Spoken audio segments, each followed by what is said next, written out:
This room was inspired by the cafeteria in an insane asylum, which I thought was very appropriate for our show.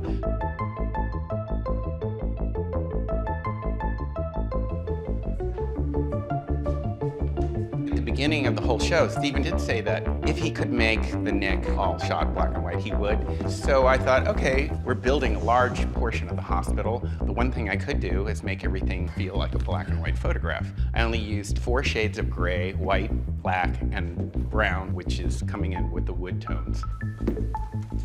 We're now in the wards. You can see that there's sort of connecting hallways, and you can fluidly move between all the different rooms.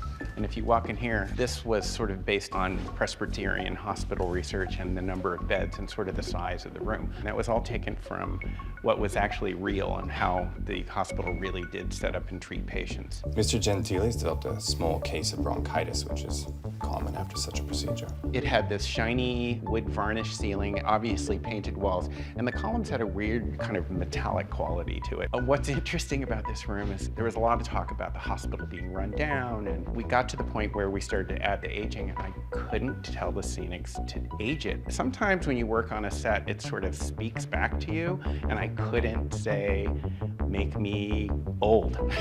And so the writers rewrote a section where they talk about in the boardroom how they blew all their money on the renovation of the boards.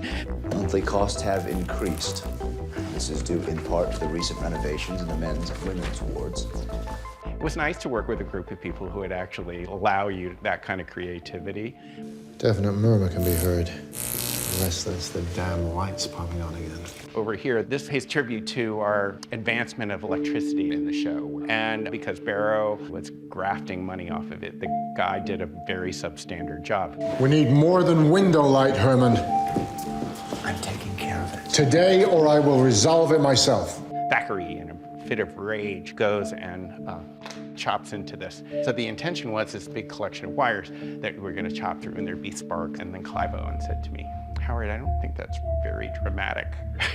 And he said, can't I hit this?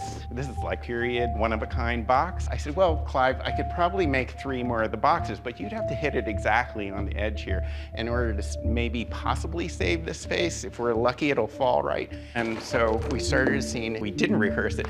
All the doctors are sitting there.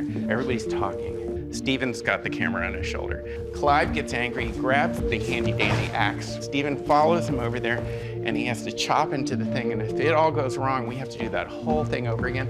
And Clive perfectly hits the box. The effects guys did the sparks just at the right time, and the thing flew out of the wall, and Stephen goes, okay, let's move on.